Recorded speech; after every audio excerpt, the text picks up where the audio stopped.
안녕하세요. 저는 현재 해외 근무로 인해 대한민국 서울에 가족과 함께 오게 된 요아킴 얀센이라고 합니다.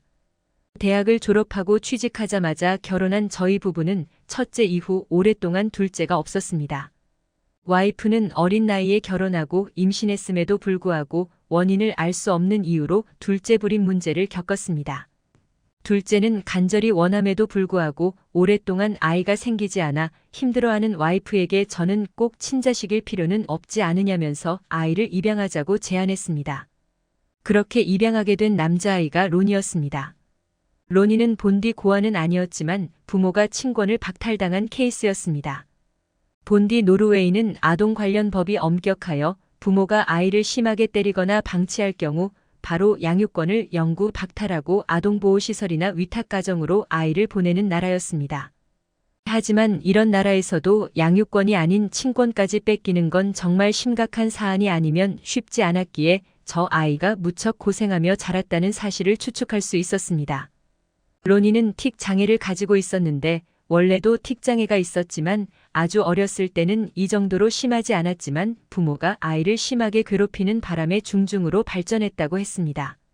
주변에서는 그런 아이를 입양해도 되겠냐고 우려의 목소리를 보내는 사람도 있었으나 저희 부부는 오히려 불행했던 아이에게 행복한 가정을 만들어주고 싶었습니다.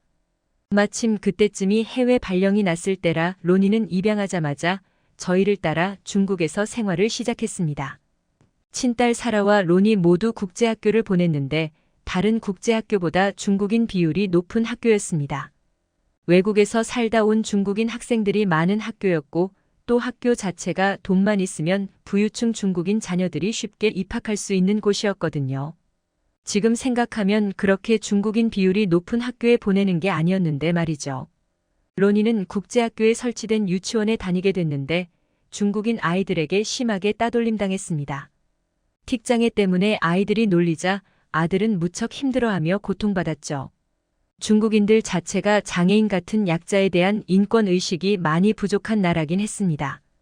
아직 론이가 왕따라는 걸 몰랐을 무렵 주말에 가족끼리 나들이를 갔는데 차가 고장나 정비소에 맡겨놓은 상태라 베이징 지하철을 탔었는데요. 택시를 타고 가도 되지만 사라가 중국 지하철을 한번 타보고 싶다고 졸랐기 때문입니다. 그런데 사람이 많이 긴장했는지 론이의 틱 증상이 발현했습니다. 론이는 끙끙거리는 소리를 내면서 몸을 움찔거렸고 많은 사람이 론이를 쳐다보기 시작했습니다. 중국인들은 마치 벌레를 보는 듯한 눈빛으로 론이를 쳐다봤고 그 눈빛에 화가 나면서도 우리 아이가 민폐를 끼치는 것은 사실이었기 때문에 죄인된 마음으로 계속 사람들에게 사과했습니다.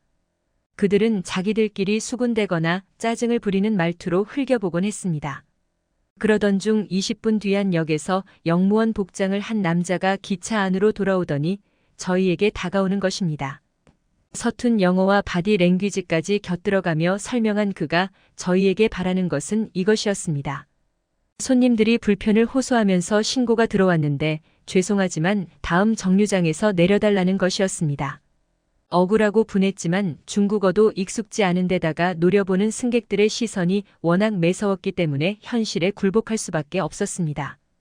한 중국인은 저희에게 들으라는 듯 일부러 영어로 이렇게 말하더군요. 저런 정신이 모자란 애 데리고 다니면 남한테 폐를 끼칠 거라고 생각하나? 외국인이면서 남의 나라 와서 기본 에티켓도 지킬지 모르네. 뭐라고요? 우리의 정신 모자란 애 아니거든요. 와이프는 화가 났는지 소리를 쳤지만 제가 싸우지 말라고 했습니다. 마침 다음 정류장이었기 때문에 그녀의 팔을 잡고 최대한 서둘러 내렸죠. 와이프는 속상했는지 눈물을 터뜨렸고 사라는 괜히 지하철을 타자고 했다면서 죄책감을 가졌습니다.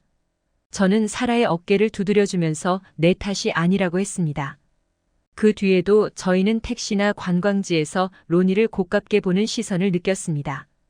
론이 또한 그런 시선에 상처받았는지 주말에 집에만 있으려고 했습니다.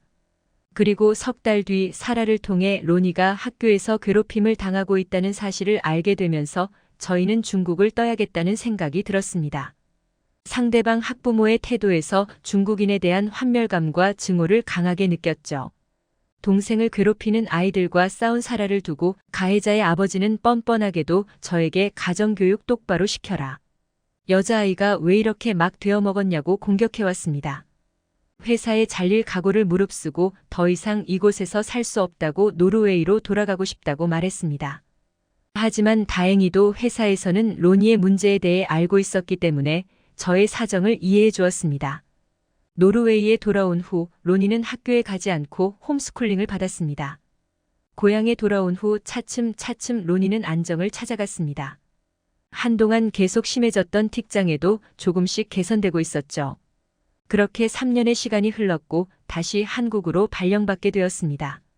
마음만 같아서는 거절하고 싶었지만 제가 현재 진행하고 있는 프로젝트의 책임자니 안 갈 수도 없는 입장인데다가 회사에 이미 폐를 끼친 전적도 있었기에 더더욱 거절하기가 어려웠습니다. 결국 혼자 한국에 가기로 결정을 내렸고 나머지 가족들은 노르웨이에서 지냈죠. 한국은 사람들도 친절하고 살기 좋은 곳이었습니다. 그러나 가족과 떨어져 있는 상황에 큰 외로움을 느꼈습니다.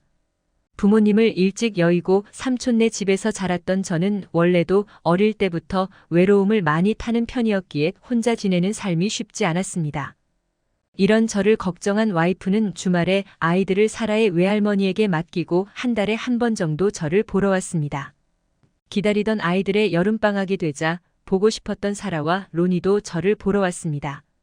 주중에는 저녁마다 함께 시간을 보내다가 서울을 구경하기 위해 주말에 나들이를 나섰는데요. 서울은 1,000만 명이 넘는 인구가 사는 도시인데다가 주말에는 워낙 사람이 많아 혼잡했기 때문에 택시나 자가용보다 지하철을 타는 게 더 나을 때도 있었습니다.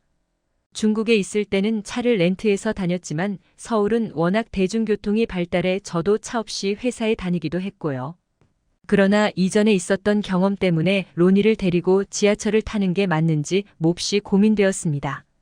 로니는 예전보다 훨씬 좋아져서 트램이나 지하철 같은 대중교통을 이용해도 더 이상 긴장하지 않아 틱 증상이 나오는 경우가 드물었지만 외국인들하고 있는 상황은 또 달랐으니까요. 그러나 아빠인 제가 고민하는 것이 안쓰러워 보였는지 평소 나이보다 조숙하고 생각이 깊던 로니는 지하철을 타도 괜찮다고 이야기했습니다. 정말 괜찮겠냐고 재차 물었지만 로니는 이제 자기도 씩씩한 9살이니 괜찮다며 지하철을 타자고 이야기했습니다. 그렇게 지하철을 타게 된 우리 가족. 분명 5정거장을 지날 때까지만 해도 아무렇지 않던 로니는 빨간 옷을 입은 여자가 들어오자 눈을 크게 뜨며 놀라더니 제 손을 꽉 붙잡았습니다. 눈에 띄게 아이가 긴장하는 모습이 보였습니다. 빨간 옷을 입은 여자는 누가 봐도 평범한 한국인 여자이고 우리랑 접점도 없을 텐데 왜 이렇게 로니가 긴장하는지 알 수 없었습니다. 나중에서야 로니에게 자초지종을 듣고 예전 중국 지하철에서 자신을 무시무시한 눈초리로 쳐다보던 여자 중 한 사람이 빨간색 옷을 입고 있어서 그때의 트라우마가 발현된 거라는 걸 알았습니다만 그때는 아이가 긴장의 이유를 말하지 않았기 때문에 저희도 상황 파악이 힘들었습니다. 로니는 한동안 고개를 푹 숙이고 있더니 갑자기 움찔거리기 시작했습니다. 틱 증상이 시작된 거죠. 점점 아이의 움찔거리는 행동은 잦아졌고 틱 증상이 나타났을 때마다 내던 끙끙거리는 소리도 커졌습니다. 이상함을 눈치챈 사람들이 로니를 쳐다보고 있었죠. 로니는 시선이 자신에게 집중되자 더 긴장했는지 아까보다 틱 증상이 심해졌습니다. 저희 부부는 예전에 악몽 같던 시간이 또다시 재현될 것 같다는 두려움이 몰려오는 것을 느꼈습니다. 또한 아이가 괜찮다는 말만 믿고 경솔하게 지하철을 타버린 선택에 후회하고 부모로서 죄책감에 사로잡혔습니다. 하지만 이 뒤 생각지도 못했던 놀라운 일이 벌어졌는데요. 사람들은 저와 로니의 표정을 번갈아 보더니 갑자기 저희를 못 본 척하기 시작했습니다. 이어폰을 끼고 음악을 감상하거나 아니면 무관심하다는 듯이 옆 사람과 웃으면서 대화를 나누거나 어르신들의 경우에는 가지고 온 신문을 읽는 사람도 있었습니다. 태연하게 행동했지만 한편으로는 일부러 저희를 보지 않는 것 같기도 했습니다. 로니는 사람들이 자신에게 신경 쓰지 않는 듯 보이자 차츰 틱 증상이 잦아들기 시작했습니다. 안도의 한숨을 쉬었을 때쯤 이번엔 로니가 딸꾹질을 시작했습니다. 자기도 모르게 크게 나오는 딸꾹질에 로니는 울상을 지으면서 대체 나는 왜 이러는 거야라고 혼자 중얼거렸습니다. 아이의 중얼거리는 소리를 들은 저는 마음이 찢어질 듯 아팠습니다. 북받쳐오는 감정에 눈물이 날 것 같다고 생각한 그 순간 이어폰을 끼고 음악을 감상하던 여자가 일어나더니 조용히 저희에게 자신이 가지고 있던 생수병을 내밀었습니다.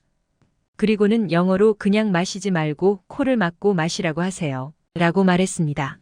여자의 말대로 로니는 코를 막고 물병에 든 물을 마셨습니다.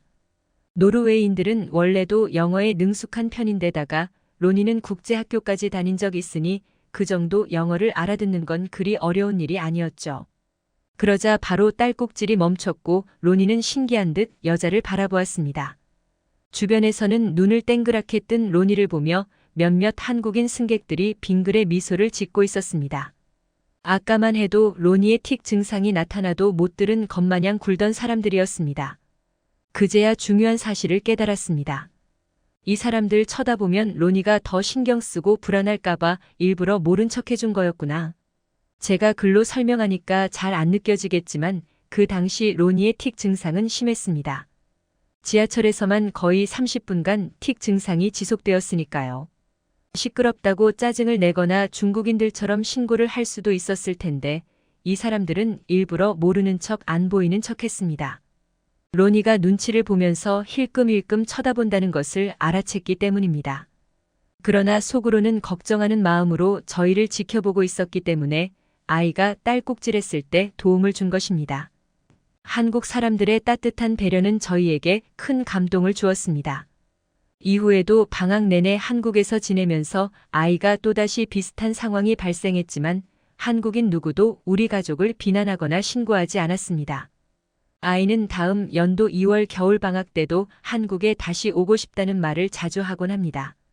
그때도 한국이 로니에게 좋은 추억을 남겨줬으면 좋겠네요. 오늘의 사연 어떻게 보셨나요? 저희 클릭뉴스는 언제나 여러분의 이야기를 기다리고 있으니 제보 부탁드립니다.